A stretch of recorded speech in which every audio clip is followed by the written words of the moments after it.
that's not even love. That's convenient kindness. And everybody does that, even the worst people. And Jesus didn't just teach us to love that way. He demonstrated that love. The Bible says that while we were still enemies of God, Christ died for us. To really be the loving person you ultimately want to be, you'll need Christ in your life to love and save you, and then to help you truly be loving. This is Tom Gray, and This Stuff Matters. ThisStuffMatters.net. Uh-oh, Brad's buzzed. Oh, yeah? Yeah, he's starting with the woots. And now a speech. I just want to say that friendship is about heart and brain. Who's with me? Good thing is, he knows when he's buzzed. And my brain is saying, when it's time to go home, somebody call me a ride. Love that guy. Me too. Know your buzzed warning signs? Call for a ride when it's time to go home. Buzz driving is drunk driving. A message from NHTSA and the Ad Council. I don't think that many kids in my son's school even do it. He makes fun of his friend who vapes. He would never try it. She's into soccer. She's on the honor roll. She's just not the type. No way. No way. No way. No way, my kid would never vape. Get your head out of the cloud. Today, nearly 8,000 kids will start vaping. Maybe even yours. Learn about the dangers at talkaboutvaping.org. 365, 24/7. You'll find road and utility crews, tow truck, law enforcement, and first responders working along Alabama's roadway. We're making improvements and helping our communities stay connected. We're working hard to make sure you're safe on the road. Now we need your help to make sure we're safe too. Alabama's move over law requires you to move over a lane when you see flashing lights on the roadside. And if you can't safely move over, please slow down. Visit DriveSafeAlabama.org, brought to you by the Alabama Department of Transportation, Alabama Broadcasters Association, and this station. My caretaker was very rough with me. I thought they did it because I wasn't moving fast enough. Elder abuse is a crime, and together we can stop it.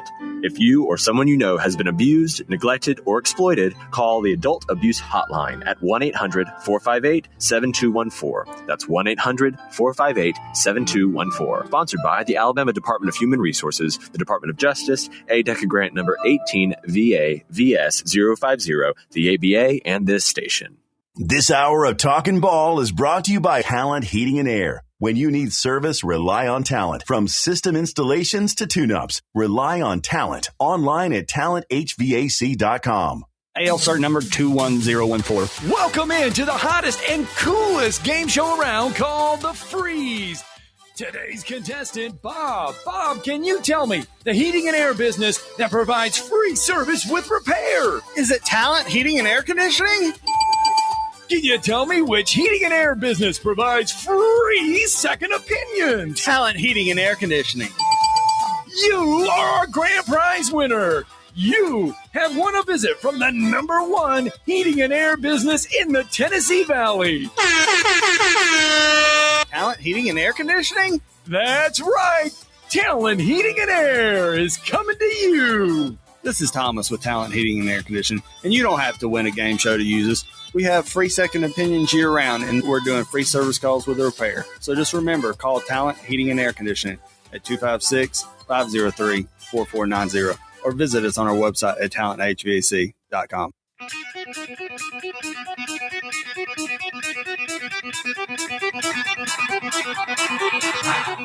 Welcome to Talkin Ball with Scott Tyson and Drew DeArmond. Call into the Neighbors Wealth Management Hotline now, 256-576-4977. That's 256-576-4977. Now, here's Scott and Drew.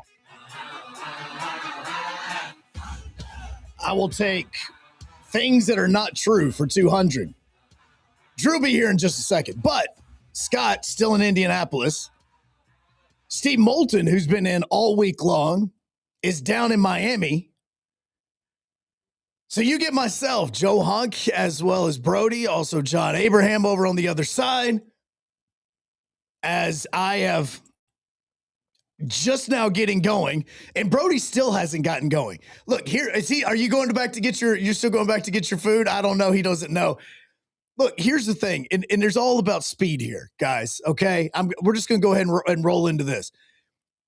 if somebody orders something, it shouldn't take 35 minutes to get it made at 6 a.m., right? I'm going to have to jump in on this. Yes, just John Abraham, obviously. I get it. Everybody wants to, yes, my very iconic voice. Everybody wants to get their food on time, especially when it's fast food. And it's in the name. This is a very timely conversation, too, because this is also what they talk about on this show.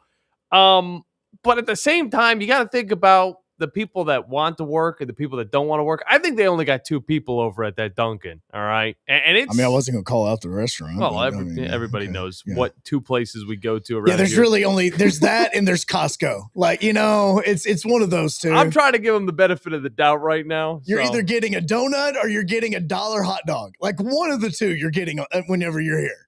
So, yes, there you go. Yeah, it's one of... But no, look, I understand that, and I understand that there's 15 cars going around. But here's the thing, okay? Because it's actually in there. I can't even show it.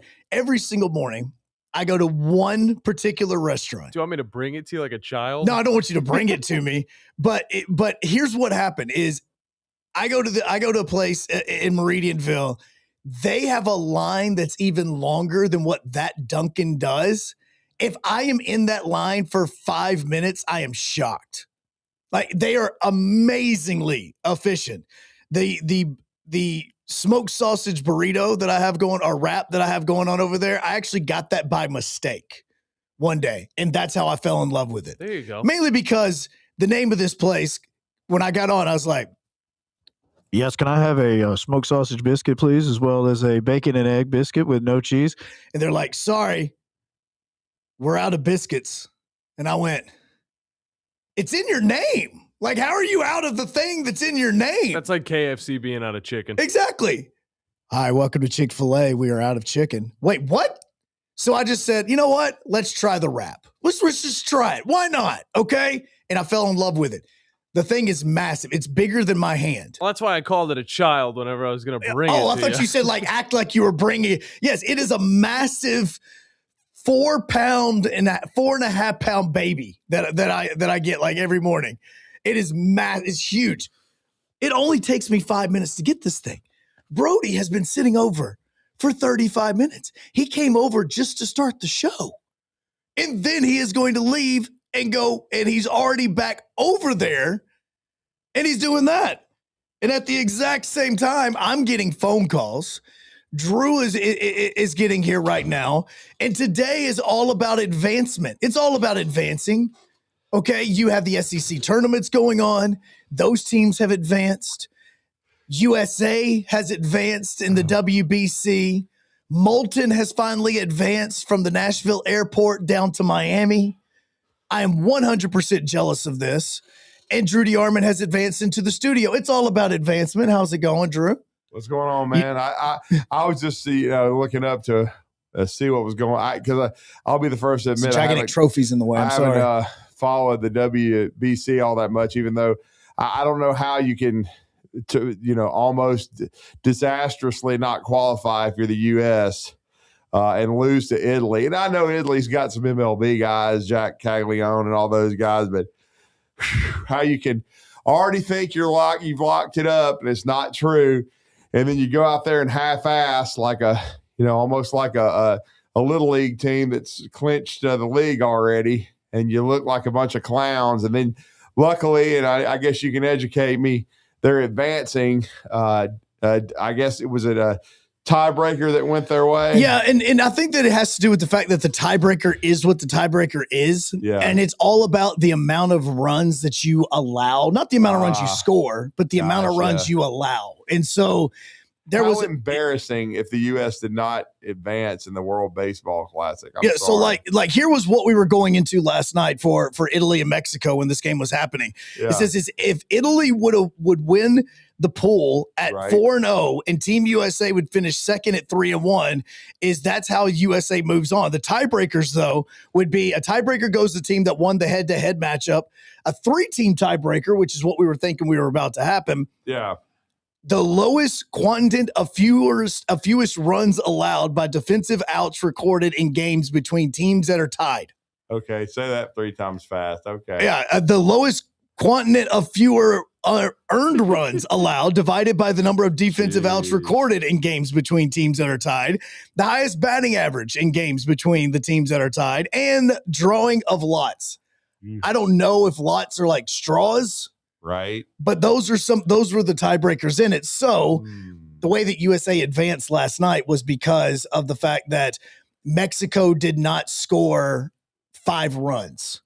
Okay. And so that was the reason why, with the tiebreaker, that's the reason why it happened. And so USA is advancing on now to the knockout round. And correct me if I'm wrong, and I was always a fan of his as a player, but Mark DeRosa, the manager, hell, didn't he go to an Ivy League school? I think he did. I think he went to Dartmouth or somewhere. Yeah. How the hell do you mess that up? I mean, and see, D-Row was the guy that I actually wanted to be the Braves' new manager. I wanted him to be there. I remember you mentioning that. I'm actually trying to see where did he. I thought D-Row went to Dartmouth. Let's see. Meanwhile, shortstop for the. Let's see. He goes. He goes. Instead, he attended Penn. He went to Penn. He went to Penn. Oh, and then he go. So here's his whole like bio as far as he had scholarship offers to play football at William and Mary and Rutgers. Instead, he went to Penn. To play baseball. After redshirting as a freshman, he became the starting quarterback for Penn in 1994, leading them to an undefeated season. Wow. Okay.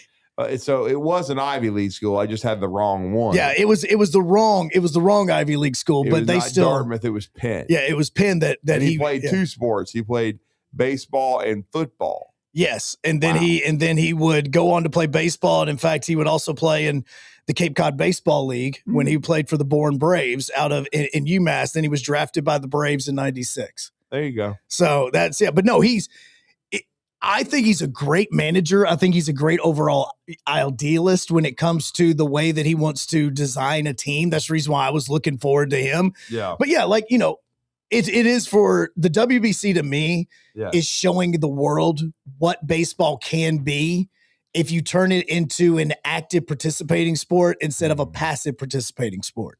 Well, he's got one of my boys on the coaching staff too. I mean, I've always been a Brian McCann fan. I know he's on the staff there too. So, but it would have been embarrassing not to make it, because I know, what is this, year 5 of the and I know it's every 2 years or something. Every 3. Every 3. Yeah, every 3 years. Okay. Yeah. I believe this is the 5th World Baseball Classic, and I think the U.S. has won a couple of them.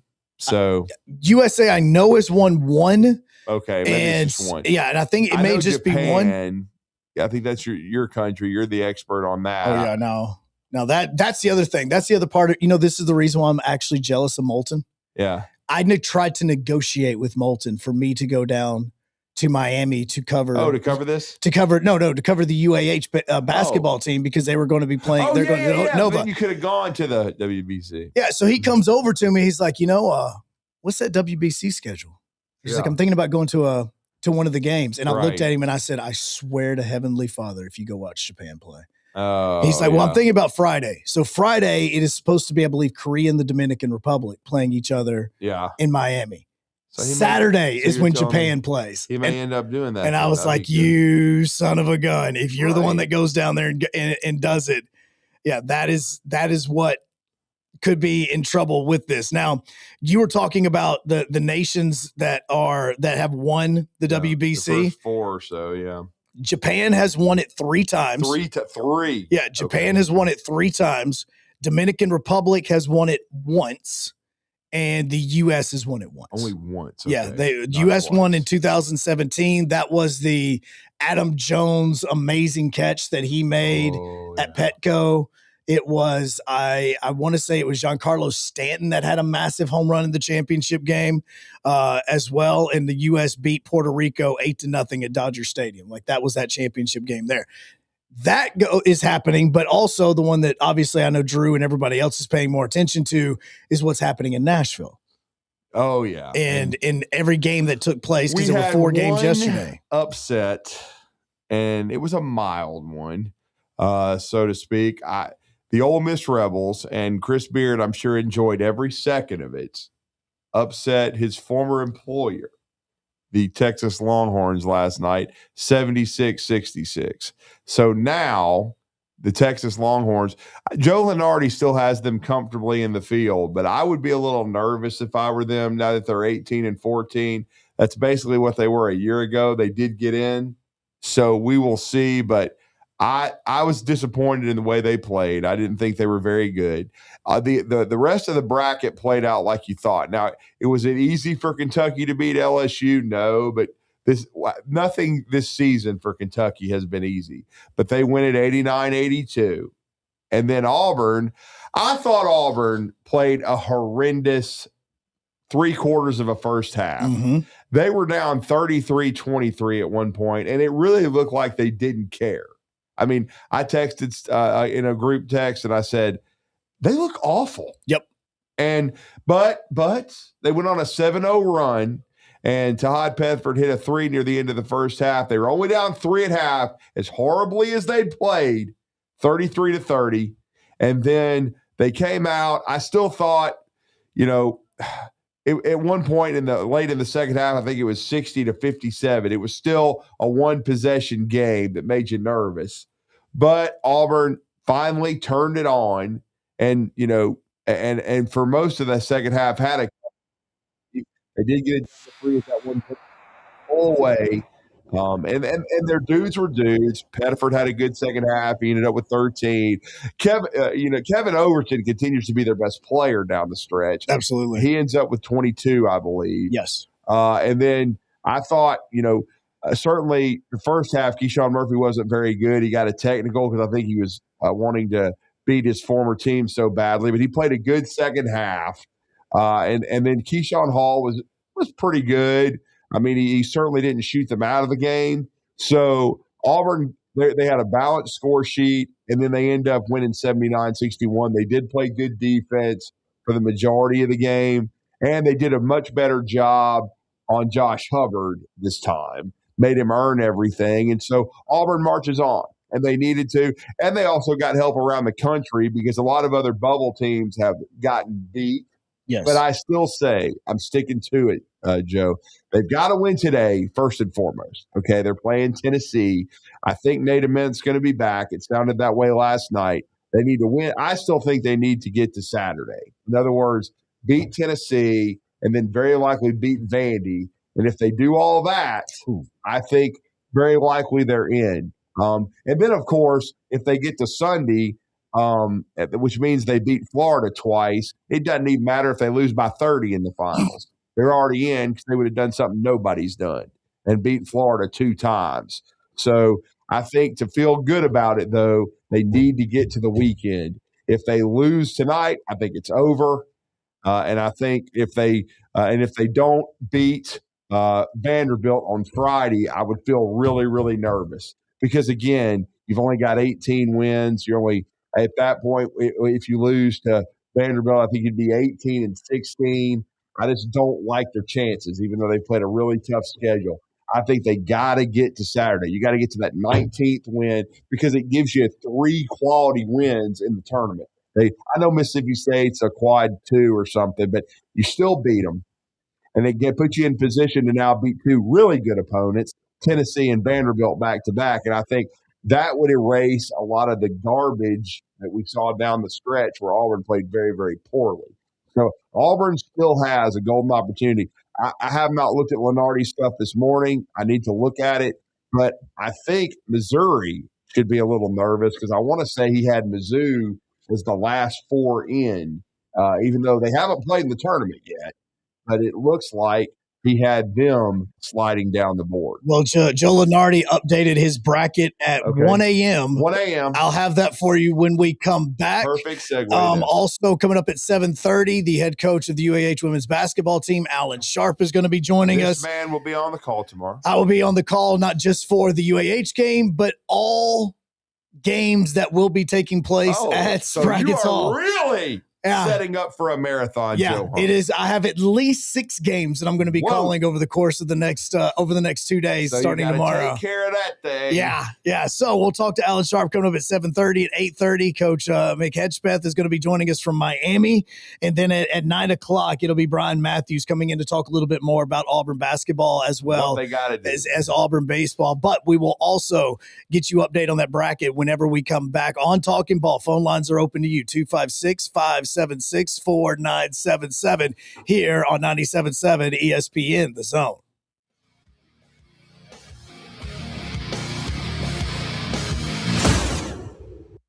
You're listening to Talkin Ball on 97.7 ESPN, The Zone. If hunting and outdoor recreation are your passions, it all starts with the right property. That's where I come in. I am Bo Butler with Southland Realty and Auction, a hunting and recreational land specialist and a Jackson County native who sees land through a hunter's eyes. Just as you trust your guide on a big game hunt, you can trust me to find the perfect property for you. Thinking of selling? Let me help you make your land attract buyers. Remember, Bo knows land. Call me at 256-609-0512. Injured in a car accident? Get the help you need. I'm Morris Lilienthal, a personal injury lawyer right here in Huntsville. I've personally helped over 4,000 clients with their injury claims. My firm, Martinson & Beeson, has been helping clients for over 80 years, and we have received over 300 five-star Google reviews. We know that injuries and accidents can be life-changing, and I'm here to help you navigate the entire process. Get in touch with me right now by visiting morristheattorney.com. There's no charge for our meeting. Again, that's morristheattorney.com. I look forward to helping you. No representation is made. The quality of legal services to be performed is greater than the quality of legal services performed by the lawyer. You invest in your customers with your heart, soul, and skill. Well, it's time to invest in yourself with the next generation Cat 255 compact track loaders from Thompson Tractor. After all, those who give their best deserve the best. And this machine has it all, with features that include a more powerful engine, tri-axle truck loading capabilities, a spacious cab, and a smooth ride for all-day comfort. Thompson Tractor knows how much value you place on your customer satisfaction. It's how you build your business. It's also how we build ours. Since 1957, hardworking folks like you have counted on Thompson to provide the absolute best lineup of equipment in the industry, all backed by a customer service and product support team that time and again have proven to be second to none. It's all about maintaining peak performance. Always has been, always will be. Visit ThompsonTractor.com for details. Thompson Tractor, we're here for you. The company is Eagle Masonry and Insulation, but did you know they're also Eagle Landscaping and Dirt Work? Eagle can take care of all your landscaping needs, including irrigation, sod work, and planting, both plants and trees. On the dirt work side, Eagle can grade and build your pads, haul dirt in or out, and even do erosion control. Philip Love and his team can do it all for you. The website is the same, insulatewitheagle.com, as is the phone number, 256-755-1556. Give them a call and see what Eagle can do for you. Eagle saves you time. Eagle saves you money. Where's the best place for sports? What about the best place for wings? If you answered Jefferson's for both, you're right. Jefferson's is also a great place for value. Every Monday, kids eat free with the purchase of an adult meal, and teachers bring your teacher ID and you eat free every first Tuesday of the month up to $15. Jefferson's, best place for sports, best place for wings, in Hampton Cove and our latest location, now open in New Market on Winchester Road. The Drive with Wes Neighbors and Steve Moulton. Weekdays from 5 to 7 p.m. Only on 97.7 ESPN, The Zone.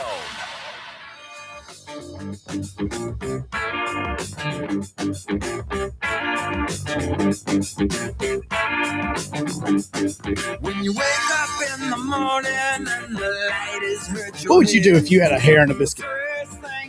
I asked for a refund, or I'd have 2 other free biscuits that were made fresh.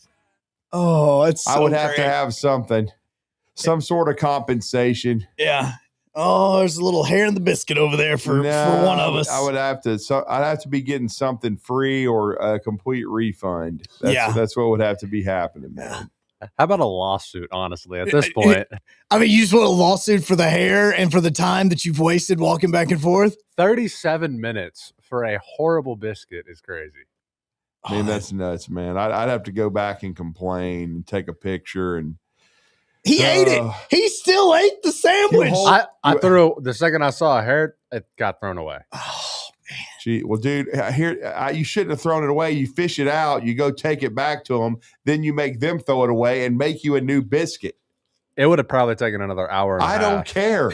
You get a new biscuit. Look, man, this happened to me at McDonald's when I got screwed over from between a breakfast and a lunch change, and they didn't refund me. And I asked for 2 cheeseburgers since they couldn't give me some McMuffins. And they told me, oh, we can't do that. You're going to have to pay for the 2 burgers. And I said, but wait a minute, I've already paid for the McMuffins. Oh, well, that'll go back on your card, which was a lie. Yeah. And so I figured that out. So 2 days later, once I realized that for sure that would happen, I took my receipt back. I got the whole order redone. Nice. And I even got stuff that I wasn't trying to get refunded. They gave me for free. So, look, man, and I appreciate it. So they worked with me. If something like that happens and they charge you something you don't get, or Brody has a hair in his biscuit, look, man, you got to get something for free. You got to be refunded. Something has to happen. You got to hold the business accountable. Well, right most now, businesses that are good will work with you. They will. In the bracketology right now, Auburn is sitting at an 11 seed, but they have Auburn playing in the first 4. Oh, because last night, and I thought it was also the wee hours of the morning. Are they still the last team in? They are. Yes, they are still the last team in. The first team out is Indiana. Yeah, they lost yesterday. As of right now, Texas is now sitting at an 11 seed as well. Mm-hmm. So those are just some of the changes that have happened just overnight with Joe Lunardi's bracket. Again, all right, Texas. Are they not? Who's the last 4 in right now? So right now, the last 4 in is Missouri. Oh, see, VCU, SMU, and Auburn. So in other words, there's a couple of SEC teams, and really 3 if you want to talk about Texas, that are going to be nervous. Yes, absolutely. So Mizzou, they've got a big game today too. So because this will be their first game of the tournament, and they need to win. I was afraid of that because Mizzou's biggest problem, Joe Hunk, is they just do not have a great strength of schedule. They have some good wins, but they don't. So if they can knock Kentucky off today, I think they're comfortably in. They'll be all right. But if they lose to the Wildcats in the first game that you'll hear here on 97.7 The Zone, then they might be sweating.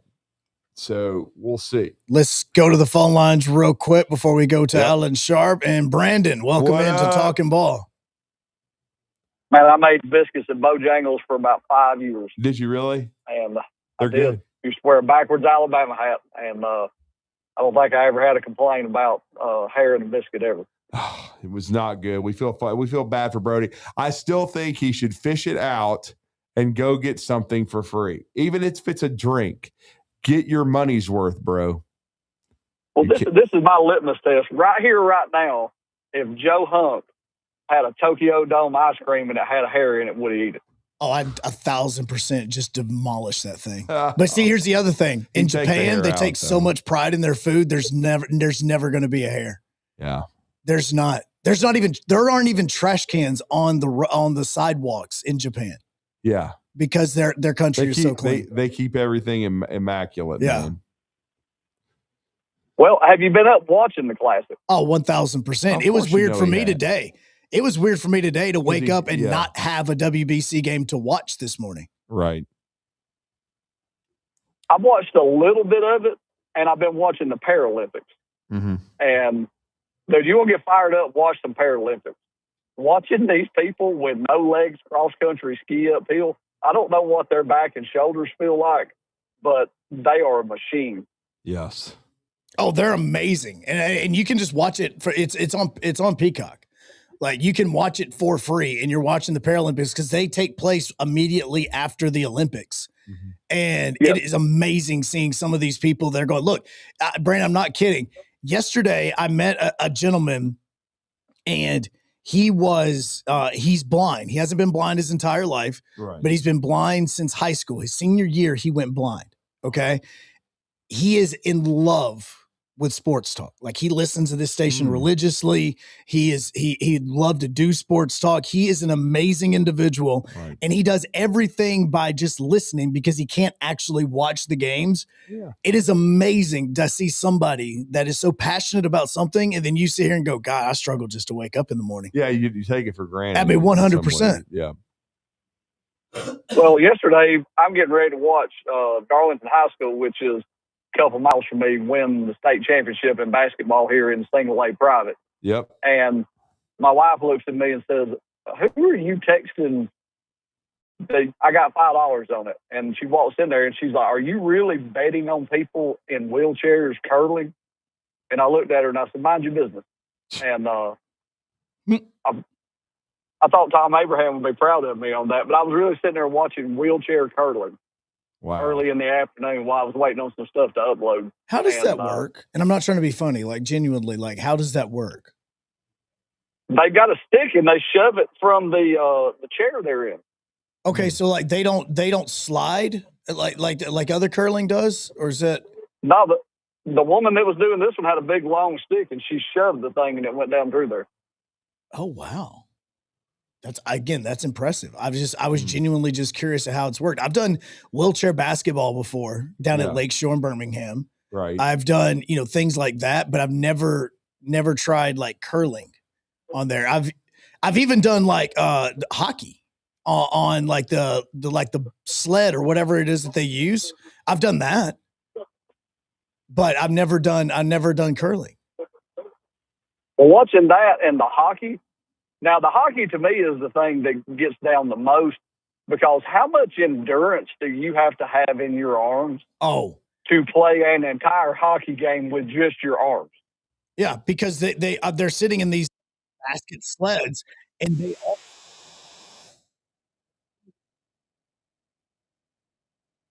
from the bottom of the sticks, and that's how they move around as they're playing.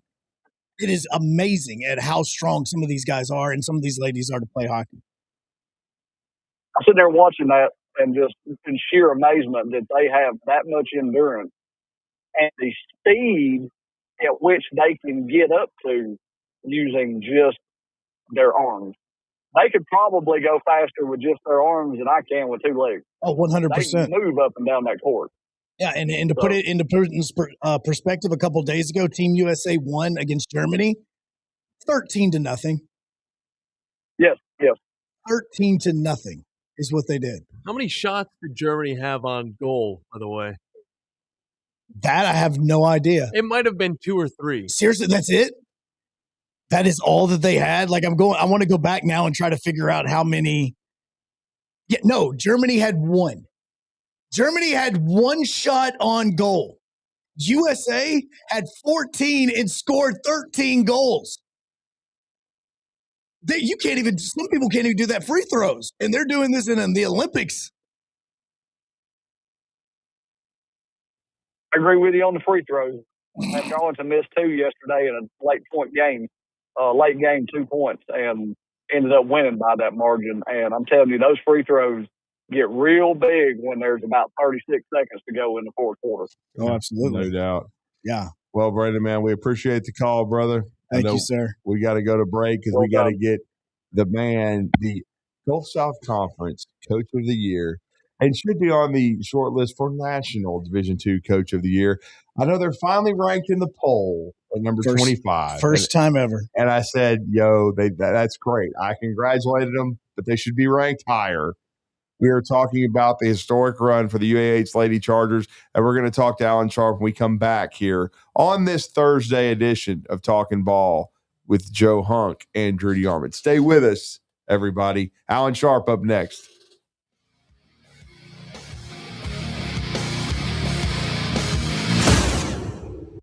You're listening to Talkin Ball on 97.7 ESPN The Zone. Your Fox 54 weather.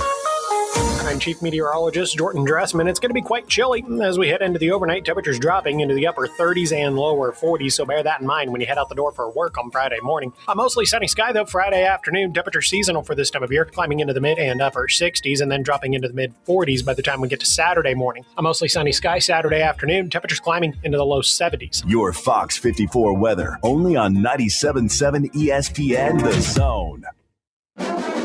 This is Charger basketball on 97.7 ESPN The Zone. Swings it over to Jordan Mabe. Mabe attacks it. Boy, Jordan wants some. He'll scoop it, lays it up and one for Jordan Mabe. Oh, this is Charger basketball. The three in the corner, up and good for Q. He now has 20 in the game. We're tied at 66. This is Charger basketball. Hey folks, Arthur Seed, managing partner at University Kia, letting you know we are proud supporters of Alabama and Auburn football. Swing by University Kia today and check out our huge selections of brand new Kias, including the spacious Telluride 8-passenger SUV, the slick new K5, the sporty Kia Seltos. We've got perfect cars for every lifestyle and budget. Visit universitykia.com to view all our amazing offers and get pre-approved amenities, because we want to see you in a Kia. Roll Tide, War Eagle. Eat, drink, compete. Welcome to Field Day, Huntsville's go-to spot where every day feels like a win. Catch the big game or create your own with chef-driven bites, craft cocktails, self-serve beer, and games that keep the fun going. And don't miss happy hour. 50% off drafts and appetizers, plus $5 margaritas and wells. Life's better when you play, so grab your friends and make it a win at Field Day, University Drive, Huntsville. Since 1983, Berkshire Hathaway Rise Real Estate's Ann Adams has been your local go-to real estate expert in the area. As a buyer, you can trust Ann's in-depth knowledge of the local housing market to narrow available properties down to those you'll be interested in, saving you time when shopping for a new home. When you're ready to sell, Ann's expert negotiation skills will ensure you get a fair price and hassle-free experience. Call Ann Adams today at 256-337-2625 or email annadamsrise@gmail.com. You took the first step and quit smoking, but even former smokers may still be at risk for lung cancer. That's why SaveByTheScan.org wants you to know about a new low-dose CT scan that can detect lung cancer early. It takes only 60 seconds and could save your life. You took the first step, now take the next. Visit SaveByTheScan.org for a simple quiz to see if you're eligible and talk to your doctor about screening. SaveByTheScan.org is brought to you by the American Lung Association's Lung Force Initiative and the Ad Council. Hey, Dad, how do airplanes fly? What's in this box? Is this tree good for climbing? How are babies made? What does this thing do? Kids are curious about everything, including guns. Talking to them about gun safety in your home is a good first step, but you can do more. Always keep your guns locked, unloaded, and stored separately from ammunition. Safe gun storage saves lives. Learn how to make your home safer at endfamilyfire.org. That's endfamilyfire.org. Brought to you by End Family Fire, Brady, and the Ad Council. My point is that I think Code Reds still go on down here. The Tom Abraham Show. You can have all the transfer orders that you want, but you have to ask me nicely. Weekdays at 10 on 97.7 ESPN The Zone and on WZZN TV on YouTube.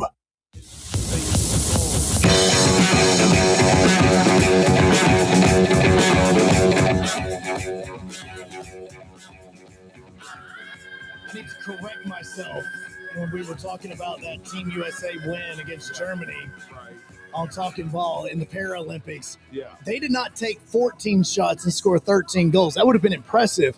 Team USA actually took 41 shots in this Paralympics game to Germany's one. One shot. And they blew it. Eminem would be totally disappointed in them. He said that, as the song says, yeah, you gotta be ready. Yeah, would you capture it or let it slip? They did not only let it slip; it was a landslide. Wow. So that's the Paralympics are happening right now. That's what Brandon was talking about.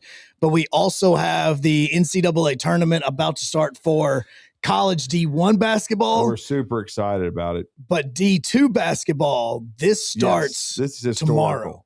The UAH ladies who have had, they've stacked back-to-back seasons, and this particular season has been so special. Now, they had adversity to start the season, and they're coming off some adversity when they were trying to win their second Gulf South Conference Tournament championship, which they came up just short, even though they played extremely hard and overcame a very slow start to nearly pull it out and win the Gulf South Conference Tournament title on their home floor. But they lose at the buzzer, and yet they did such great work. This shows you the quality of the field and what they've done. They still host this regional as the number 1 seed, and I would imagine it has been fuel for them throughout this week of waiting and preparing for this moment in Spraggins Hall at Sports Med Arena. They will take the floor tomorrow. We already told you before we went to break that our own Joe Hunk here will be on the call, and he will be very busy because he is doing all the games for Flow Sports, but he will be on the call for the UAH ladies. They are going to take on Edward Waters. We talked about it on the drive last night when I was with West Neighbors. That will be a 5 p.m. tip-off tomorrow. And as always, from our good friends at Sports Med Surgery and Spine Center, we are going to talk some UAH women's basketball with the now official Gulf South Conference Coach of the Year, and that is Allen Sharpe, and he's with us on the Neighbors Wealth Management Hotline. Coach, good morning. You're with Joe Hunk and Drew. How are you? What's up, guys? Good morning. Good morning, Coach. Coach, I've Steve Moulton's been with me all week too, and of course, as you know, he's broadcast your games all season long. And the thing he told me is he was with you guys when you got the official word of being the number 1 process oriented. They were still very, very upset about not winning that Gulf South Conference tournament. And he said it was really, there wasn't a whole lot of cheering that the young ladies want to get back and win this regional, but they were really, really disappointed because they've done their job so well all year that you didn't get the job done on Sunday, and it was still kind of sticking in their craw a little bit. Mm-hmm. Hey, man, you can't fake it. No, like, you can't fake it. That's man. a great point. You know what I mean? Like, if you're really, really invested and your whole heart's into it, and we saw it coming. You watch these things on TV, these people getting their bids determined, everybody's fired up. Well, we just lost a heartbreaker. And these girls can't fake it. It hurt them bad. And it's just it's the reason why we're pretty good, why we got some success. Exactly. Not because of the talent that we have on the team. It's about the investment and how into it they are and how much pride they have in what they're doing, and they don't want it to end. And so, it kind of looked like, did it look, that doesn't look great, but at the end but I'm good with it. I think it speaks to our team and how invested they are. You can tell a lot about a team in that locker room after ball games, especially end of the year type stuff. When right. Season may be over, getting close. You can tell. I've had teams that I can get to the locker room, the game's over with, and the guys have already got their clothes on. They're ready to go. Everybody's had it. Nobody likes each other. And then you have a team like this that we lose a game like that, they're upset. They're hurt, and you could tell, and there's not a whole lot I even need to say in a locker room situation like that. We all understand what's going on in the locker room. So we got a good group. They're invested, and they don't want it to end. Well, you mentioned, everything afterwards about how the team reacted. You talked about it with me on the court afterwards, after you guys were coming out of the locker room. But in that moment, you always say, hey, yeah, we learned stuff about our team. But what made you proudest in that moment? Because it's not just you lost a game. I mean, the way the game what happened, and the way that it was lost, what made you the most proud after that game was over with? I think the way we came back, from a spectator's point of view, it looked like we got punched in the mouth to start that game in the first quarter, and we did. But oftentimes it gets overlooked what we did to them in the second quarter. It was 21-5 in the second quarter, and sometimes throughout the flow of the game you don't realize it because of the initial blow that we took. But for them, our girls, to come back and to not give up and to actually have the lead at the half is unbelievable. Aside from the actual offense and defense of what we're trying to do schematically, they have yet. They have the toughness. They have the competitive spirit. They have the will to win. They have all that kind of stuff. So I was the most proud about that. And I was proud that, like I mentioned with the locker room, it looked like it really hurt us. Coaches, staff, and I, we talked about the end of the game stuff. We wouldn't change a single thing. We got 4 shots on our end, and they got 1 by a player who doesn't shoot the ball. And she ended up shooting the ball from 17 feet and banked it in from head on, and it actually banked twice. Mm-hmm. You know, we wouldn't change a thing. It's just one of those games. We just dug too deep of a hole early on, and just kind of – basketball's a fickle game, man. Basketball is funny. There's a lot of incidental baskets. There's a lot of incidental plays and calls that can kind of tilt the outcome of the game a certain way. And, you know, you lose one on a 17-footer banked in from the top of the key. Maybe it just wasn't meant to be that night.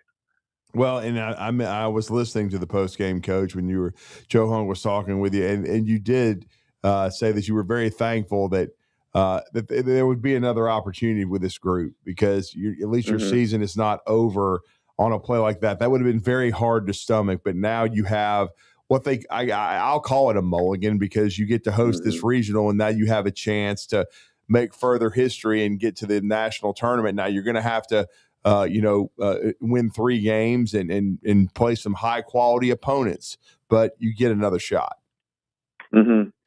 Let me be clear for all the people out there that might be listening to this. If you bank one in from the top of the key, you are not trying to bank it. That is an accident. For all those people that don't have a good feel for basketball, they're just common spectators saying, well, they made a shot. Wait, let's be clear. She missed it so bad, she accidentally made it. Yeah. Okay? Yeah, she missed it so bad she banked it twice in the same shot. I know. You know, sometimes people don't really get it, just common spectators. They don't understand. They say, well, they made a shot. Well, for those of us who really know basketball, that is an accident. And now we did lose, and it did go in, and sometimes they're incidental baskets. But let's be clear about that. But we are thankful we're still playing, because I mentioned the other day that at this point in the season, when a game is lost, oftentimes you're done. Yes. And we lost a game, but we're not done.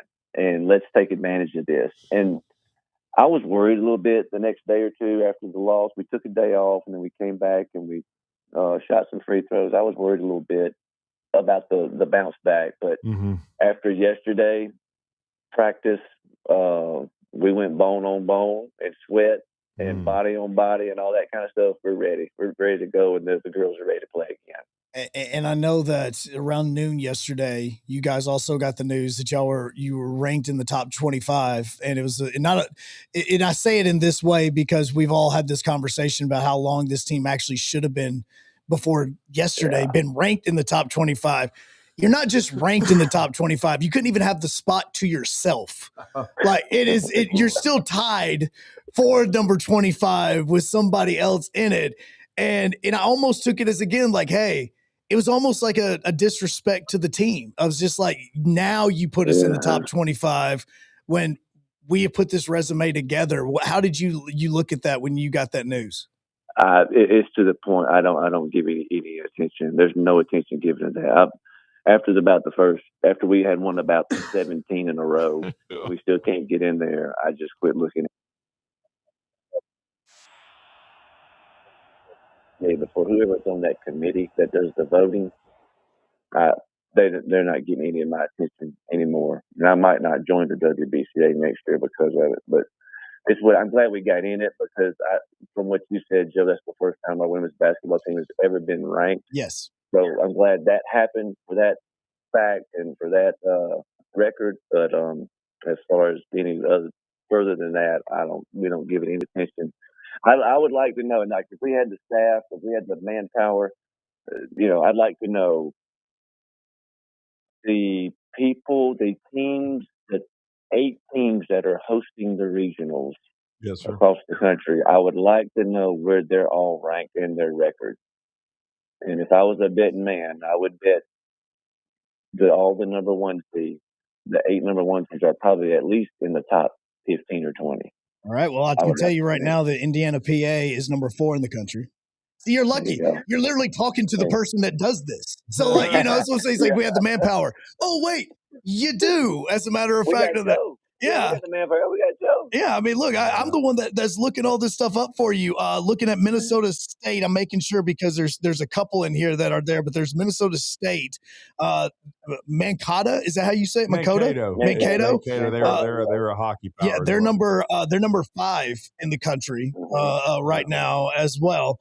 So yeah, I can keep looking this up for you as we're going because Lincoln Memorial is also number 15 in the country as their number 1 seed. So, I mean, your point is what you were saying is everybody's – Coach, you are in a tournament right now and you are in a bracket right now where you're the host team. We're all getting ready for tomorrow, and you're not even the highest-ranked team in your own bracket. Mm-hmm. Good. That's how we like it. We love it. Exactly. I'll be sure to tell the girls that we're doing the progress today. Rankings, man, I don't know. I'm glad that the regional thing worked out the way it did. Early on, I told y'all I was worried about that. That stuff would influence the regional rankings, and it did. It's worked out the way it should be. Other than that, like, man, this stuff, all tournament teams, and you see this stuff in high school, and kids that get voted all state and all this stuff. And these rankings, it's just, the older I've gotten, the less and less stock I put into any of that stuff. Well, what we all stock in is we believe UAH can win this regional. But you've got to take it one game at a time, Coach. You'll be playing at 5 o'clock tomorrow against Edward Waters. And Joe was telling me as we were on break that this team is a very good defensive team. Give us a little bit of a preview of this matchup for your young ladies. They've had a great season. And the thing about it is they've kind of come out of nowhere. They've only been Division II for a couple of years now. Wow. And I think they finished 23-5, won the regular season. Now they got bounced in the first round of their tournament. It was kind of weird. Really got beat bad. It may be one of those us at league games where you just didn't have it. Yeah, right. Maybe that's what it was. But they do have 2 good guards, and their size and their athleticism is going to pose some problems for us. But it's nothing new from anything that's, from the previous games all this year. We've always been kind of undermanned and not quite as big and not quite as athletic. Can we keep them off the glass? Stands out. Yes. Can we keep the 2 little guards from getting to the paint? Is an issue. At one point they were leading the country in team defense, and I think that says a lot about their defense. But after watching some tape, it also their offense plays a role in that. They're very methodical. They're very organized. They don't get in a rush. They don't get in a hurry. So I think part of their being a good defensive team is also their pace that they play on offense. It's just not as many possessions. We feel like we need to create more possessions. Let's pick the pace up a little bit. Let's get out in transition. Let's run. We don't want to get to the end of the fourth quarter and it's 45-45 or 50-50, and it's a possession for possession game down the stretch. Let's try to blow this thing open and make some threes and get some layups in transition and pick the pace up a little bit. It's good. We've about had it playing against the same people. It's kind of fun. You play against somebody different. You got a new scout, totally new group of people, and it's good for us. It's the more times you play people in the league, the better the scouting is. It got tough, man, and you can see it in our score with Union with the 65-63. That's right. We've been getting about 80 a game at home. Union's got high-powered offense, and they're going 100 miles an hour, and the thing is up 65-63. And it's because of the familiarity with each other and the scouting, and we about had it. It'd be good to play somebody different. Hopefully we can get it rolling and knock some threes down and get 80 or 80 plus tomorrow evening.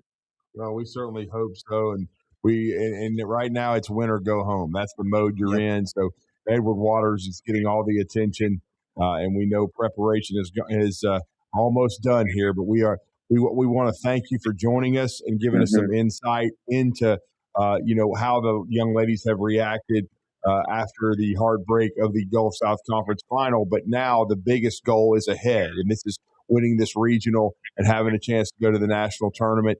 And we certainly are going to be rooting hard for you, Coach. And we'll be tuning in and listening on 97.7 The Zone. And, of course, with Joe handling the tournaments in entirety on Flow Sports. But, Coach, we appreciate it. Good luck to you. And thank you for joining us, courtesy of Sports Med Surgery and Spine Center, and talking some UAH ladies basketball. Yeah, appreciate you guys, and appreciate our administration for doing this deal. Yes, that's very important. It's a big ordeal. It's really quite an undertaking to host this thing. I've been in a couple of these, yes, but sir. I've never hosted, and now I'm picking up on it's all hands on deck to just run this tournament, and hopefully we'll have a good crowd and a good turnout for our girls on tomorrow at 5. Yes, sir. Thank you, Coach. We appreciate it very much. Thank you, guys. Thanks, Coach. Yeah, he's not wrong, by the way. It's the when amount you of host something, look, I know you've been busy all week. You'll be super busy tomorrow preparing, and you got to prepare for all these games now. So you're going to be a very busy guy, and the entire athletic department staff's going to be busy. This is an undertaking. Yeah, man, today is basically I call it install days. We're setting the entire arena up. I'm handling the press conference room. I'm getting all that set up and ready to go. I'm going to be running the press conferences in between games. Yeah, and then going back in there. So no, it's a very, very big ordeal. I've talked to the NCAA way more times than I ever thought I would, and probably still more times than Hugh Freeze ever has. Luckily, we've had experience as with the men's program doing this. Yep, it's just now the women, but we're very proud and happy for them. But we need to go on a break. We come back, wrap up hour 1 here on this Thursday, Talkin Ball, ESPN 97.7 The Zone. Stay with us.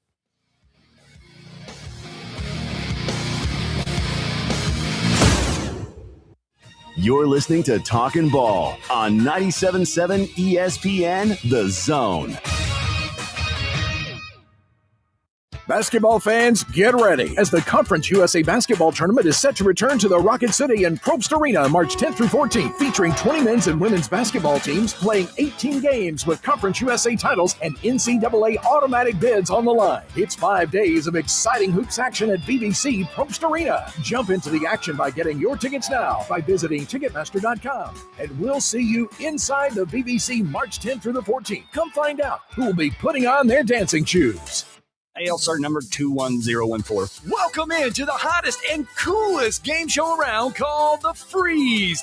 Today's contestant, Bob. Bob, can you tell me the heating and air business that provides free service with repair? Is it Talent Heating and Air Conditioning?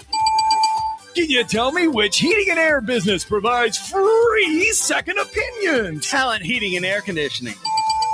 You are our grand prize winner. You have won a visit from the #1 heating and air business in the Tennessee Valley.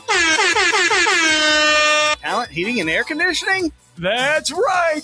Talent Heating and Air is coming to you. This is Thomas with Talent Heating and Air Conditioning, and you don't have to win a game show to use us. We have free second opinions year-round, and we're doing free service calls with a repair. So just remember, call Talent Heating and Air Conditioning at 256-503-4490. or visit us on our website at talenthvac.com. Specializing in simple and affordable rentals, McCurry Van and Car Rental can make sure you have just the right vehicle for your next family vacation, weekend getaway, or if you just need transportation while your vehicle is being repaired. McCurry carries Ford Transit vans and Mercedes Sprinter vans, trucks and work vans, and more. And they offer discounted rental rates for long-term rentals. Now with 4 locations: Athens, Muscle Shoals, Coleman, and Huntsville. Log on McCurryRentals.com to make your reservation now. That's McCurryRentals.com. In the market for a new or used car? Look no further than Hyundai of Decatur. With a large inventory of new, used, and certified pre-owned Hyundai models, Greenway Hyundai of Decatur is here to service all of your Hyundai needs. Come visit our exceptional service department as well. With state-of-the-art facilities and a caring team of automotive professionals waiting to service your vehicle, make Hyundai of Decatur your #1 choice for all your automotive needs. Give them a call today at 256-274-0279 or visit them online at greenwayhyundaiofdecatur.com. Hello, listeners. My name is Jonathan Dunwoody, and I own Minuteman Press. We are a full-service print shop that is locally owned and operated. I have personally been handling direct mail for over 17 years and have a great relationship with the USPS. We are the only print shop in the area that is listed as a print provider on their website and the only printing franchise that can use their logo as our partner on marketing materials. We can help from conception to design, print, and delivery to the post office. And with our easy, secure online payment option, you don't even need to leave your office. Minuteman Press, we're not just putting ink on paper, we're building relationships.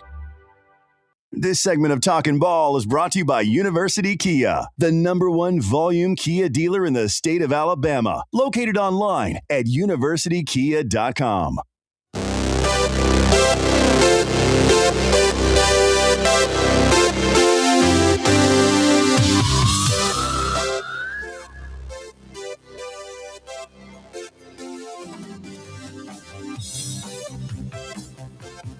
To wrap up that conversation with Allen Sharpe, just a moment before we head into the the 8 o'clock hour, there is one team that is a host site, and that is Central Washington, that has the same seating, or I should say the same top 25 ranking as UAH, which is what we talked about. Oh, that's who they're tied with? That's who they're tied with. Right. There's only one that actually has a lower ranking, meaning they are unranked. Right. That is going to be hosting in a regional coming up tomorrow afternoon. Tells you that UAH is not the only school being disrespected, that this whole process has got to be overhauled. Southern Connecticut State just fell out of the top 25, and they are a #1 seed. Everybody else is either tied with UAH or above them in ranking. Well, and then to correct myself, I know everything's been on flow the regular season, but due to this being NCAA, it'll be on NCAA's website, and it'll be free. Joe's going to be setting a lot of that up, and he will be calling the games, and you can watch them for free on the NCAA's feed. Yes. Live from Dragons Hall and Sports Metairie. NCAA.com. We'll talk to you in the 8 o'clock hour coming up next. This is Bryan Musburger's VSiN Action Update on 97.7 ESPN The Zone. Drivers who switch to Progressive have an annual savings of nearly $750. Progressive.com. The SEC Tournament second round is today. Kentucky and Missouri will play game number 1 of the day. Kentucky a 3.5-point favorite. Over-under is 148.5. Auburn Tigers will take on 25th ranked Tennessee. The Volunteers are a 5.5-point favorite entering the matchup. The total is 147.5. Georgia Bulldogs will take on Ole Miss. Georgia, a 5.5-point favorite. The over-under 156.5. The winner will take on Alabama. And tonight in the SEC Tournament, Oklahoma will take on Texas A&M. The Aggies are a 2.5-point favorite. The over-under is 162.5. With your VSiN Action Update, I'm John Thayer on 97.7 ESPN The Zone.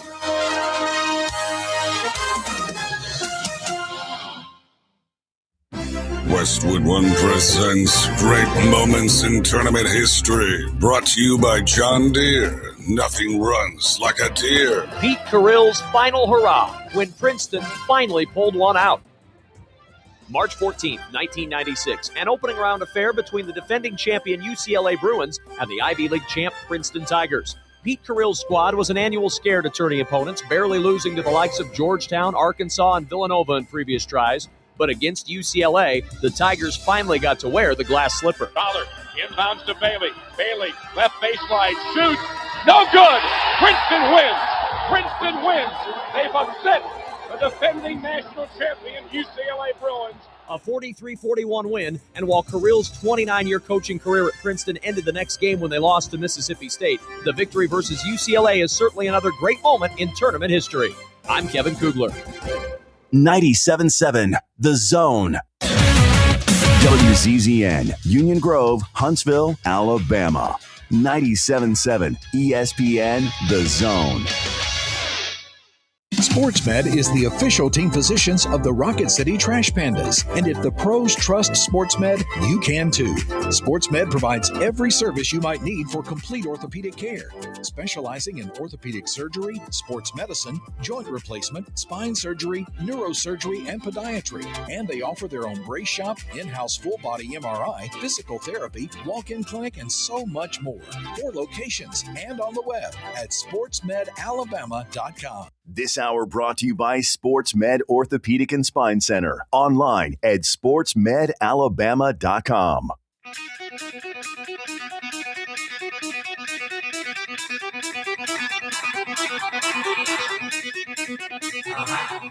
Welcome to Talkin Ball with Scott Tyson and Drew DeArmond. Call into the Neighbors Wealth Management Hotline now, 256-576-4977. That's 256-576-4977. Now, here's Scott and Drew. Second hour of Talkin Ball. Scott Tyson still up in Indianapolis. Drew is hanging out here as well as myself, Joe Hunk. As the second hour Talkin Ball is coming up in about 30 minutes, we're going to be talking to Mick Hedgepeth. Yeah, with Steve. With Steve. It is the second time that they have made this trip to Miami this year. It is the third time that they have made this trip in the last calendar year. Yeah, because they were right back here and right back to the place they were just a few months ago when the last NCAA tournament took place. Yeah, I was joking with Steve yesterday before he got on the plane, and when he was on Talkin Ball with me yesterday, that, man, you guys, have you got your your meal plan and your are you have you got the your because basically it's like death it's like Nova. Going to Nova every year. It's almost like when I joke about the Paul Benefield and the Five Red Devils, death taxes and the Five Red Devils. It's like death taxes in Nova. Like, so do you know exactly where you're going? Like, have you got the same hotel, the same room? Have they got everything ready for you already? Because it just seems like every year you're going to Nova for the regional. And last year we know that if UAH had it came down to one regular season loss, or they would have hosted like the women are, and it wouldn't have been at Nova. It would have been at UAH. Yes. But it came down to that razor thin a margin. UAH had to travel to Nova again. Went 32-2. Their only two losses, both to Nova. This year they're going back, but they're the 7 seed. And, I still am proud of how they finished because it was very much in doubt going in to the end of the regular season and then the Gulf South Conference tournament. It turned out, as we saw the process unfold, they really did need to beat West Alabama at home at the end of the regular season, which they got done. And then they needed to win 2 games in the Gulf South Conference tournament, which they got done. One. I will say, because I should preface what I'm saying. They won the last 2 regular season games, including against West Alabama, and then they turn around and they beat they beat Valdosta State very, very soundly. And then they turn and advance in the Gulf South Conference tournament. And then you lose at West Alabama. But still, it was a very competitive game, too, by the way. It was 70-62 against the regular season champion. And then I believe West went on and won the Gulf South Conference tournament. They did not. That is my fault. No, because this is what's funny. Was out. I didn't really. So I know they were hosting West Florida. I did not check to see who won that game. So not only did they lose to West Florida, they also now have to travel to Nova to take on West Florida. Oh, again. They are playing West Florida in back-to-back games. Well, they just played them at home, and now they have to fly all the way down to Miami to do it again. That he was, and I think Mick Hedgepeth was worried about that too, with the way, and that's another thing, just like the rankings on the women's side nationally don't make any sense. Right. It doesn't make a whole lot of sense when you do these 8-team regionals and they're geographic too. But it doesn't make any sense to make Gulf South Conference teams play against each other in the first round. Well, and the reason why that is because of the amount of GSC teams that are going to be in the tournament and are in the tournament. Yeah. It's kind of the same way with the bracket that UAH is going to go through for their regional as well. Because for the women, there are 3, maybe 4 Sunshine State Conference teams that will be heading up to Alabama to play in Huntsville, because today they're actually scheduled to start practicing on the court today. And so you have Nova, you have Eckerd, you also have Embry-Riddle that's going to be making their way up there. So there's a lot of these teams that are all part of it, as well as there's one more. Oh, Florida Southern. That's the other team. So there's 4 SSC teams that are going to be there. And kind of the same way happens with the Division II on the men's side, because you have Montevallo's in this bracket, UAH is in this bracket, so is West Alabama and Florida. And so the winner of UAH and Palm Beach Atlantic will take on the winner of West Alabama and West Florida. So West Alabama and or West Florida could play 2 GSC opponents back to back just to try to get to the Sweet 16. It's almost just like an extension of the Gulf South Conference tournament. And let me go back and give a shout out. Good job by West Florida, because that's not an easy place to win when you go to West Alabama and win it to win the GSC. Yeah. But then your reward is you got to play them again. Yeah, they dominated West Alabama in that game too. It was never even close. Because now they're a 6 seed. West Alabama's the 3, and you're having to play them again. That's insane. Yeah, and if West Alabama would have won, they may have flip-flop with Palm Beach Atlantic and been the 2, and then they would be playing UAH. Yeah, then they would be playing UAH in that first round. I'm not going to ask Mick this in a few minutes, but I would think deep down inside he's glad he's not having to play West Alabama again. I think that a lot of it now, I mean, in the first round. Yeah, and I think that a lot of it has to go back with when Alabama, Huntsville, and UAH went down to Livingston and played that game. Yeah, they knew what they were going into. They knew that they had just upset. Just beat them. They had just beat West Alabama at the end of the regular season. They had going in now to the GSC. We kind of thought that West Alabama wasn't, going 100%, kind of like USA versus Italy. Yeah, and, it was like, they're not going 100% on this one. Season. And they said, okay, now we're going to go ahead and turn it on the way that we want to.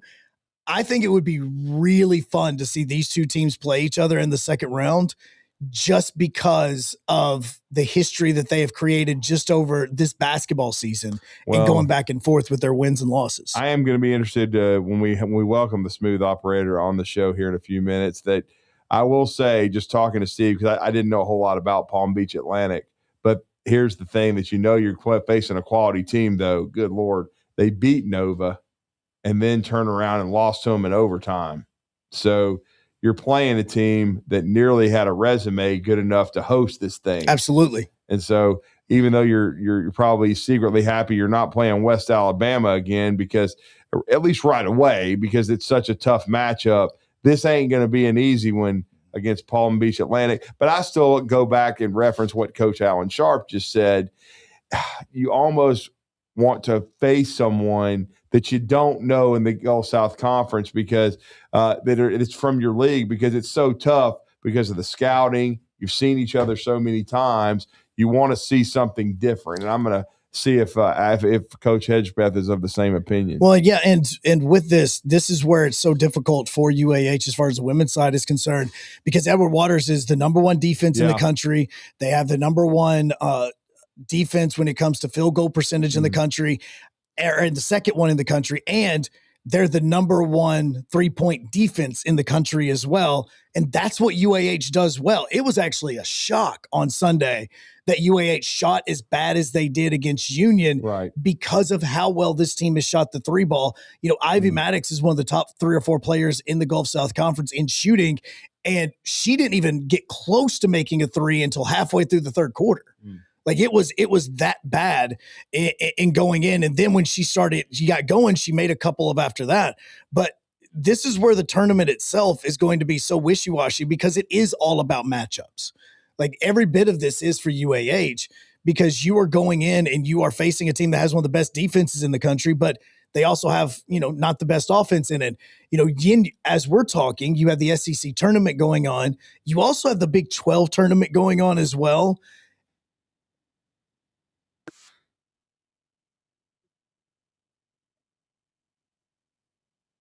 With the way the LED lighting court. Yeah, they're kind of doing the NBA thing. It looks kind of wacko. I mean, look, I know they're trying to create interest and kind of stand out on their own, but I'm not a huge fan of all that. It looks cool. I mean, look, as I've watched it, it looks cool because you can put highlights up on the court during halftime, or you can also do.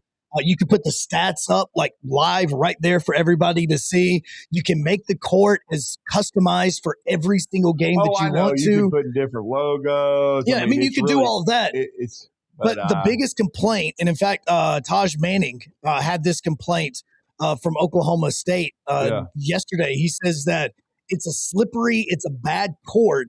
Yeah. They shouldn't bring it back. Nobody wants to play on that thing. We just want the normal hardwood. Yeah, that would be what I'd be nervous about, man. Or what if something electronically went, fritzed out or something?